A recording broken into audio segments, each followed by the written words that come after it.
The debate में आपका स्वागत है।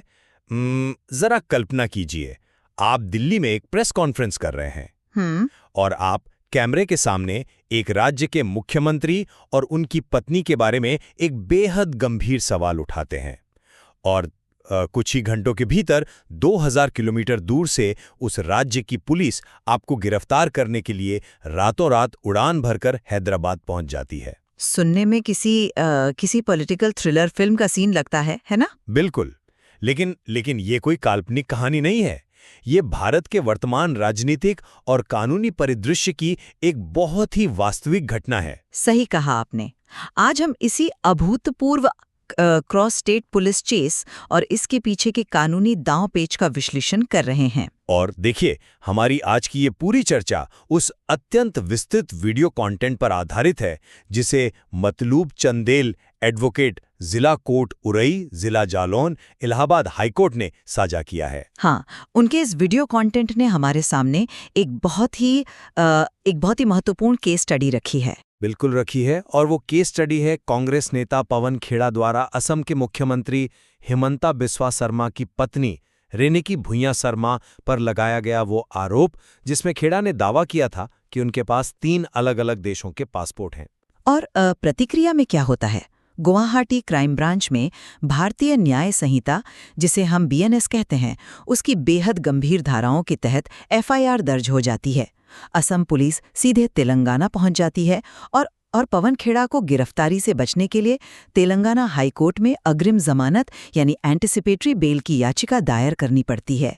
तो आज का हमारा मूल प्रश्न यही है, क्या सिर्फ एक आरोप लगाने पर असम पुलिस द्वारा रातों रात दूसरे राज्य में जाकर ये कार्रवाई करना एक उचित कानूनी प्रक्रिया है, या फिर, और मेरी राय यही है, ये कानूनी लूपहोल्स का इस्तेमाल करके लोकतांत्रिक असहमति को कुचलने का एक बहुत ही स्पष्ट प्रतिशोधात्मक प्रयास है? देखिए, मैं इसे एक बहुत ही सीधे कानूनी ढांचे में देखता हूं। मेरा मानना है कि ये मामला विशुद्ध रूप से चुनावी सत्यनिष्ठा और कानूनी जवाबदेही का है। जब आप एक मौजूदा मुख्यमंत्री पर यह आरोप लगाते हैं कि उन्होंने चुनावी हलफनामे में जानकारी छिपाई है, तो ये सिर्फ एक बयान नहीं रह जाता, ये एक कॉग्निजेबल अपराध की नींव रखता है। और मैं आपके इस विचार को चुनौती दूंगी। मेरा स्पष्ट तर्क ये है कि ये पूरी कवायद ये डिस्प्रोपोर्शनेट एक्शन है। मतलब राज्य की शक्ति के असंगत उपयोग का एक क्लासिक उदाहरण। ये न्याय के बारे में कम और विपक्ष को डराने के बारे में ज्यादा है। तो चलिए इस विमर्श की गहराई में चलते हैं। एडवोकेट मतलूब चंदेल ने अपने वीडियो कंटेंट में बहुत स्पष्ट रूप से बताया है कि गुवाहाटी क्राइम ब्रांच में जो FIR दर्ज हुई है उसमें BNS की धारा 175, 318, 340 और 352 शामिल हैं। हाँ, धाराएं तो हैं। बिल्कुल हैं। और हम यहाँ सिर्फ मानहानि की बात नहीं कर रहे हैं, हम धोखेधड़ी, मूल्यवान दस्तावेजों की जालसाजी और जाली दस्तावेजों का उपयोग करने की बात कर रहे हैं। मेरा दृष्टिकोण बहुत स्पष्ट है। जब पवन खेड़ा सार्वजनिक रूप से ये आरोप लगाते हैं कि मुख्यमंत्री ने अपनी पत्नी के 3 पासपोर्ट होने की बात चुनावी हलफनामे में छुपाई, तो वे असल में भारत के चुनाव आयोग के साथ धोखाधड़ी का आरोप लगा रहे हैं। एक मिनट, मैं यहाँ आपको रोकना चाहूंगी। जी बोलिए। आपने जिन धाराओं का जिक्र किया ना, खासकर धोखाधड़ी और जालसाजी वाली, यही तो इस पूरे मामले का सबसे बड़ा कानूनी पेंच है। मतलब हमारे श्रोताओं के लिए इसे थोड़ा स्पष्ट करते हैं कि पर्दे के पीछे असल में खेल क्या हो रहा है। बिल्कुल, समझाइए। देखिए, भारतीय कानून में मानहानि या डिफेमेशन मुख्य रूप से एक नॉन कॉग्निजेबल अपराध है।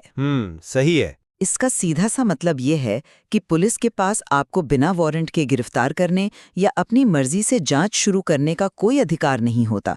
शिकायतकर्ता को मजिस्ट्रेट के पास जाना पड़ता है। लेकिन यहाँ पुलिस ने क्या किया? उन्होंने एक साधारण मानहानि की शिकायत में जालसाजी यानी धारा 340 और धोखाधड़ी की धाराएं जोड़ दी। एक मिनट, मुझे बात पूरी करने दीजिए।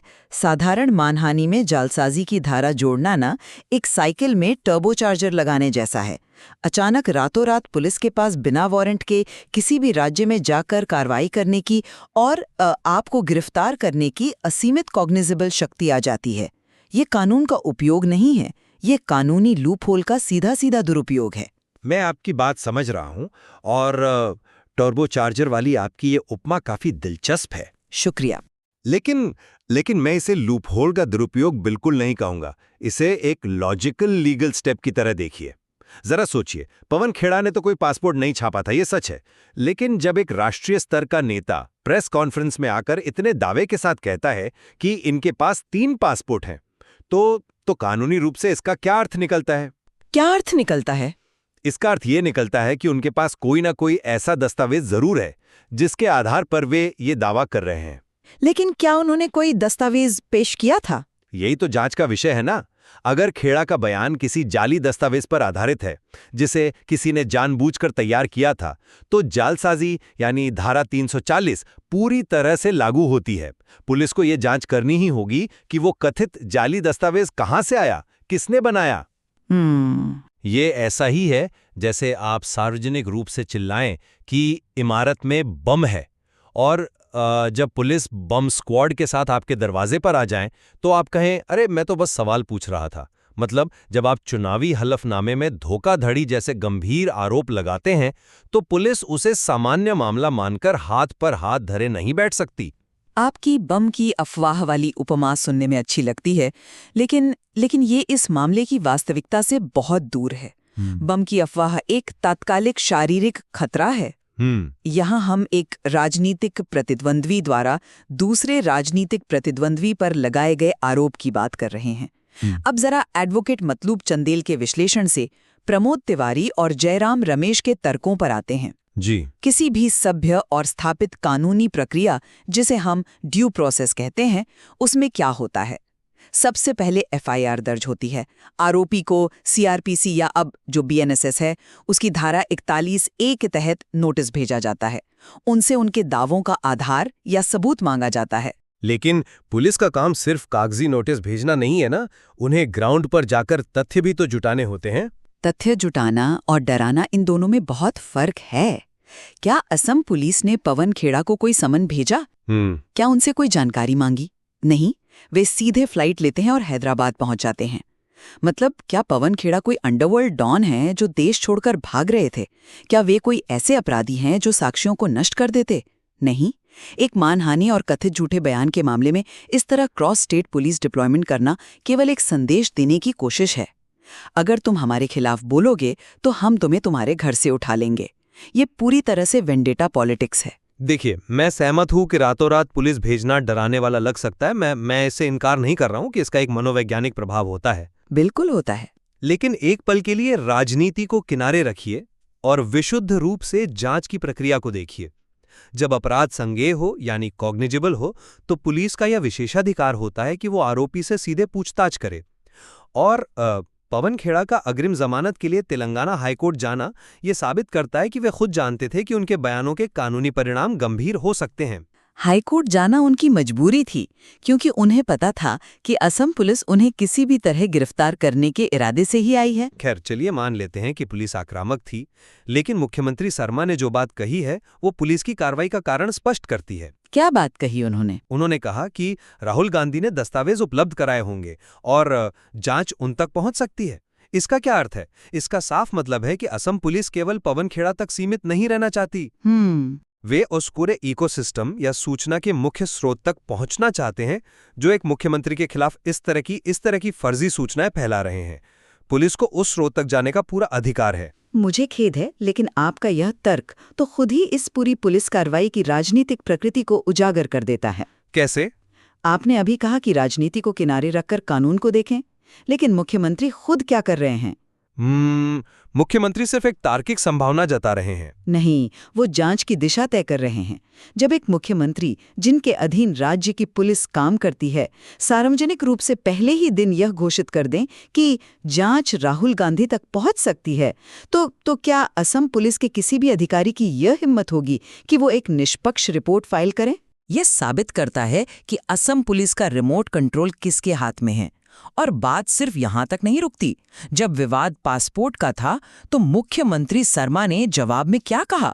उन्होंने कांग्रेस अध्यक्ष मल्लिकार्जुन खड़गे की उम्र पर तंज कसना शुरू कर दिया। उन्होंने ये कहना शुरू कर दिया कि खड़गे के बयान उनकी उम्र के कारण तर्कहीन हैं। वो राजनीतिक बयानबाजी है। बात वहीं तक सीमित नहीं है। शर्मा अचानक से असम के इस्लामी आक्रमणों के खिलाफ लड़ने के ऐतिहासिक संदर्भों को बीच में खींच लाते हैं। आप मुझे बताइए, एक मुख्यमंत्री की पत्नी के पासपोर्ट विवाद और मानहानि के केस में इस्लामी आक्रमणों के इतिहास का कानूनी रूप से क्या काम है? शून्य। यह स्पष्ट रूप से दर्शाता है कि यह कोई निष्पक्ष कानूनी जांच नहीं है। यह एक पूर्ण विकसित राजनीतिक युद्ध है जिसे खाकी वर्दी और राज्य के संसाधनों का उपयोग करके लड़ा जा रहा है। मैं आपके इस बात से पूरी तरह सहमत हूं कि मल्लिकार्जुन खड़गे की उम्र या ऐतिहासिक इस्लामी आक्रमणों का इस एफआईआर के कानूनी तथ्यों से कोई लेना देना नहीं है। ये विशुद्ध रूप से राजनीतिक नॉइज है। बिल्कुल। लेकिन, और ये एक बहुत बड़ा लेकिन है, सार्वजनिक मंचों पर होने वाली ये राजनीतिक बयानबाजी कानूनी तथ्यों को शून्य नहीं कर सकती।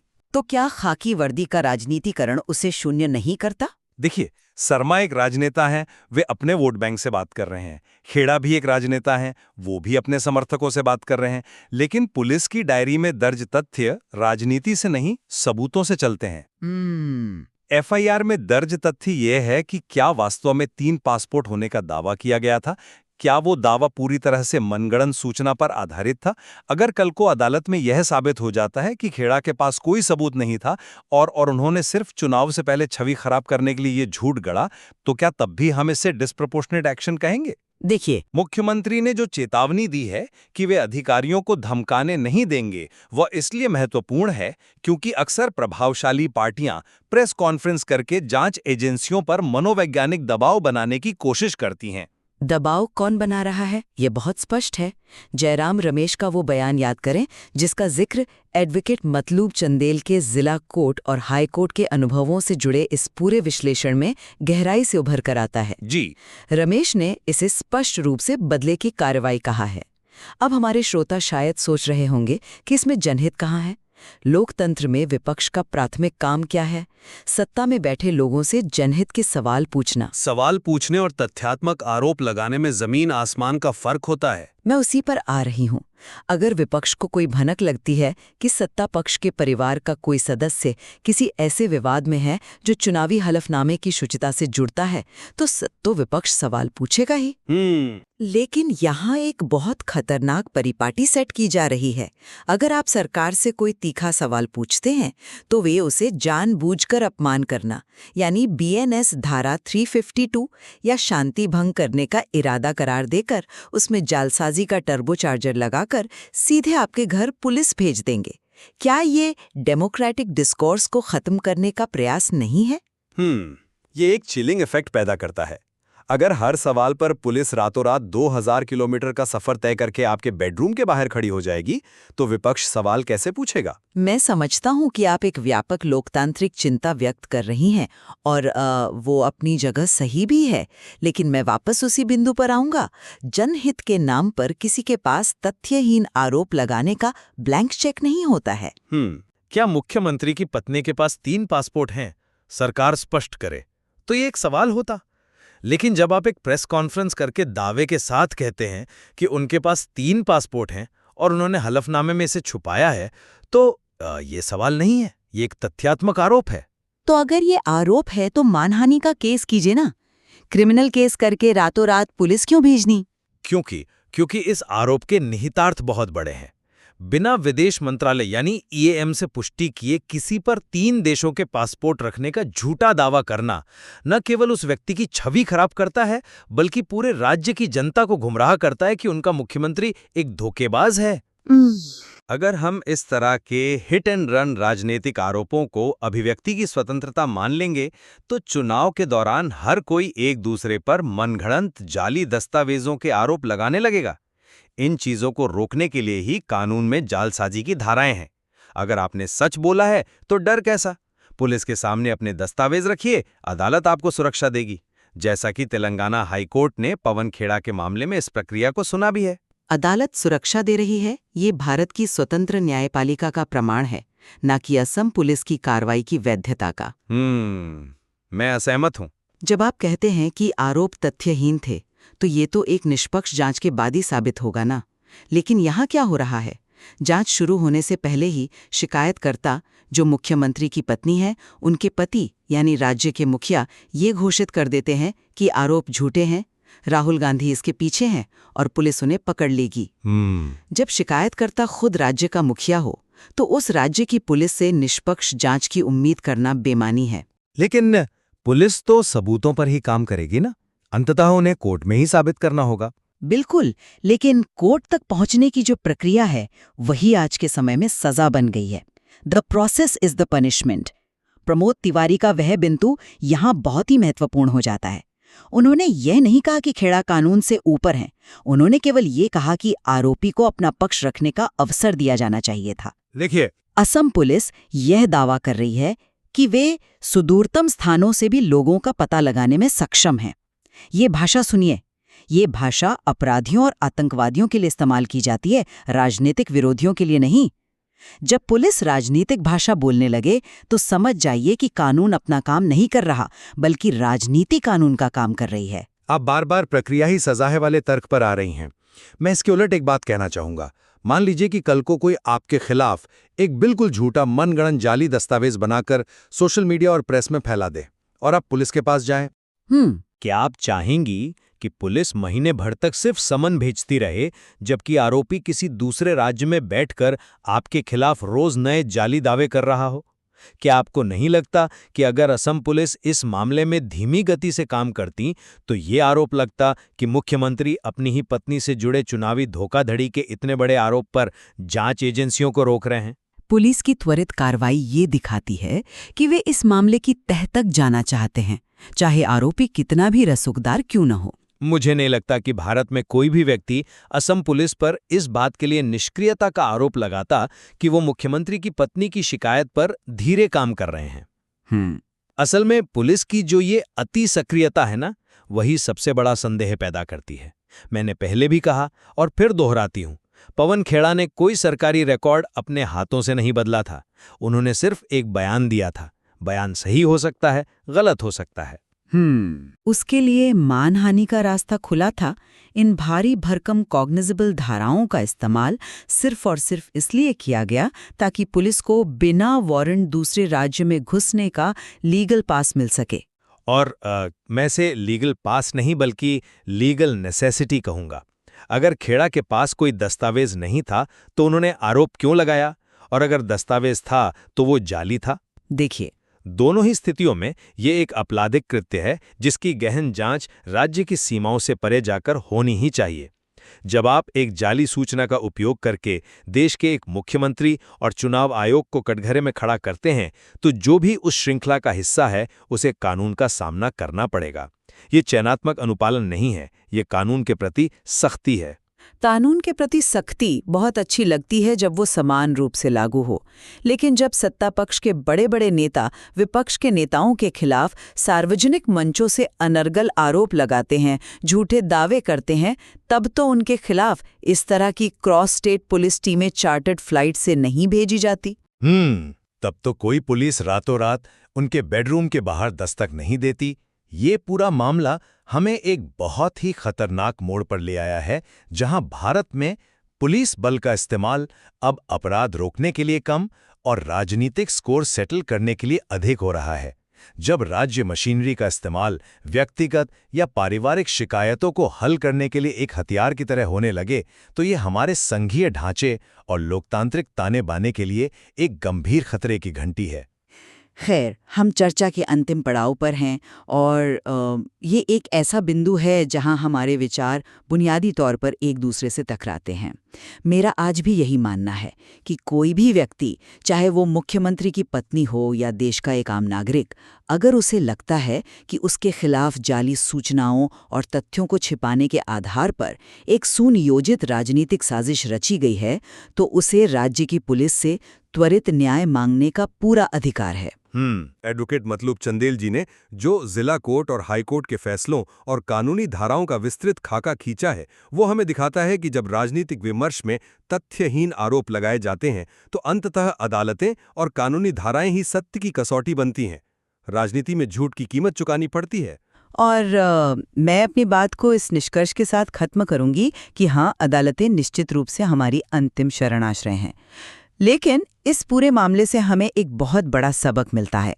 असली मुद्दा ये नहीं है कि पवन खेड़ा सही थे या हिमंता बिस्वा शर्मा। तो क्या है? असली मुद्दा भारत में उभर रहा एक बहुत ही खतरनाक लीगल लूपहोल है कि कैसे मानहानि जैसे गैर संज्ञेय या नॉन कॉग्निजेबल अपराधों को जालसाजी का टैग लगाकर हथियार बनाया जा रहा है। इसका एकमात्र उद्देश्य पुलिस को दूसरे राज्यों में भेजकर राजनीतिक लड़ाइयां लड़ना है।